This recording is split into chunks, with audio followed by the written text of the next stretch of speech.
আমরা খামারে অনেক সময় অনেক সমস্যা নিয়ে ভুগি। আজকে যে সমস্যা নিয়ে কথা বলবো সেটা হলো অনেক দুষ্ট গাভী রয়েছে, লাথি দেয়, অনেক লাফালাফি করে, সহজে দুধ দহন করা যায় না।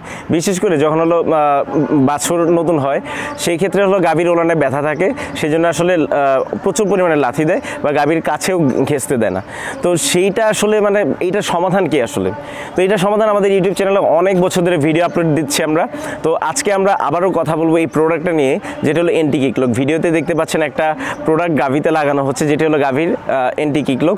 এটা তুর্কি টেকনোলজির একটি এন্টি কিকলক, যেটিতে রয়েছে টোটাল 6-12টি লক। এই লকগুলো চেঞ্জ করে লাগাতে পারবেন। আমাদের কাছে ভালো মন্দ সব ধরনের কোয়ালিটির প্রোডাক্ট রয়েছে। অবশ্যই ভালো প্রোডাক্টটা কেনার চেষ্টা করবেন, কারণ হলো আমরা ভালো প্রোডাক্টটাতে আমরা লাইফ টাইম গ্যারান্টি দিয়ে থাকি বা কাজ না করলে ফেরত দেওয়ার অপশনও রয়েছে। তো এইটাতে মানে আপনার লকগুলো এত টাইট হয়, মানে লকগুলো এত মজবুত করে বানানো যেন সহজেই আপনার হলো লকগুলো টেনে খুলতে পারবেন না, আর সেই ক্ষেত্রে গাভীও লাথি দিতে পারবে না। আপনার লকগুলো যদি টাইট করে লাগানো যায় গাভী লাথি দিতে পারবে না 100%। তো আমাদের চ্যানেলটি সাবস্ক্রাইব করুন। এই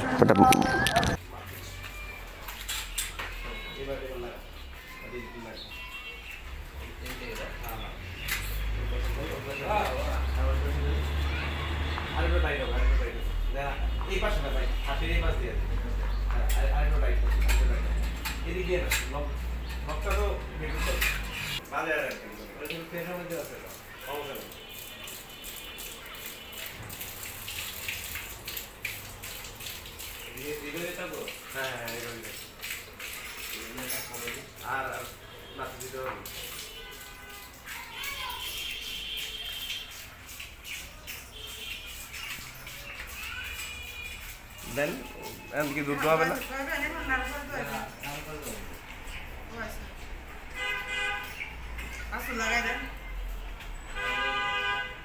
ভিউয়ার্স, আপনারা দেখতে পাচ্ছেন যে এন্টি কিকলক লাগানো হয়েছে। এটা হলো এন্টি কিকলক। এটা অনেক বড় গাভী তো এন্টি কিকলক এখানে রয়েছে 6-12টা লক লাগিয়ে যে কোনো সময় দুধ দহন করতে পারবেন। তো পায়ের কোনানের এই সাইড দিয়ে লাগাবেন আর ওই পাশ দিয়ে লাগাবেন বড় গাভীর ক্ষেত্রে। আর অনেক ক্ষেত্রে কোনাকুনি লাগানো হতে পারে, বাট আপনার গাভীতে যেন ঠিকভাবে লেগে থাকে, গাভী লাথি দিতে পারবে না চাইলেও।